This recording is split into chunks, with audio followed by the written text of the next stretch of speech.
Is a political candidate's past just a ghost, or is it a warning of what they'll actually do once they're in office?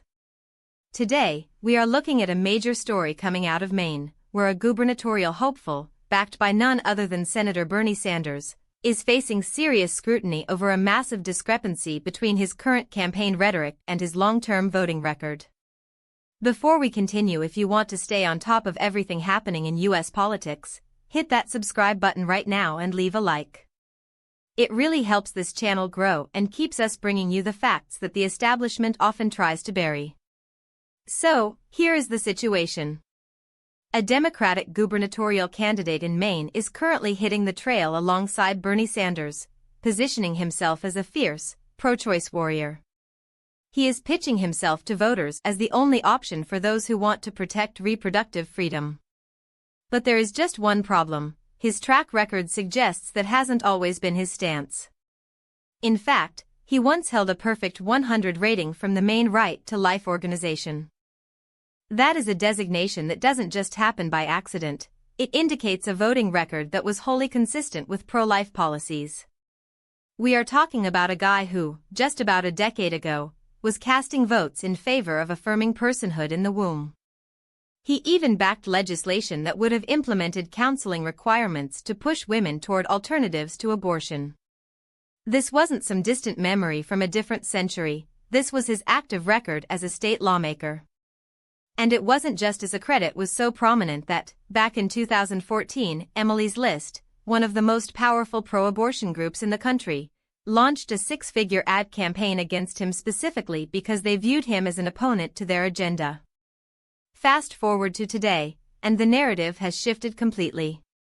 After the Supreme Court's decision in the Dobbs case, which overturned Roe v. Wade and moved the power to regulate abortion to the states, this candidate has done a total 180.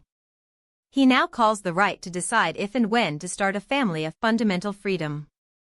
He is currently being celebrated by Planned Parenthood for his work in expanding abortion access and removing restrictions on late-term procedures.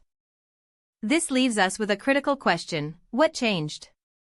Was it a genuine change of heart, or is this simply a case of political survival in a post-Dobbs environment where abortion has become a central battleground for the Democratic base? Bernie Sanders, who has been a staunch supporter of abortion rights for decades, seems to have no issue with the flip-flop. He is touting this candidate as the ultimate representative of the working class, focusing on his history as a lawyer and a legislator. The analysis here is pretty straightforward. This is exactly how the post-Roe political landscape is playing out. Politicians who once comfortably held more conservative positions on social issues are finding they can no longer survive in a Democratic primary without fully embracing the progressive line on abortion. The question for the voters of Maine, and really, for voters across the country, is whether they trust a candidate who pivots based on the political winds. Does a politician's past record matter more than their current promises? Or should we judge them only by what they say on the campaign trail today? When a candidate goes from a 100 pro-life rating to becoming the darling of abortion rights groups, it isn't just a small shift. It is a fundamental transformation of their public identity.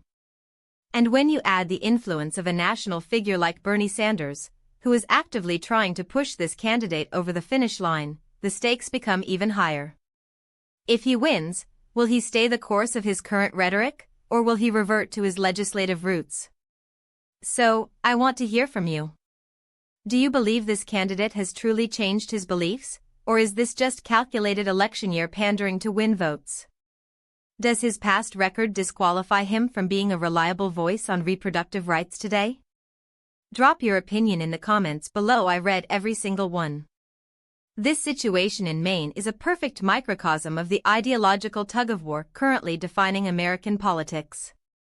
Whether or not you agree with his current stance, the history here is impossible to ignore. We will be following this story closely as the campaign moves toward the election.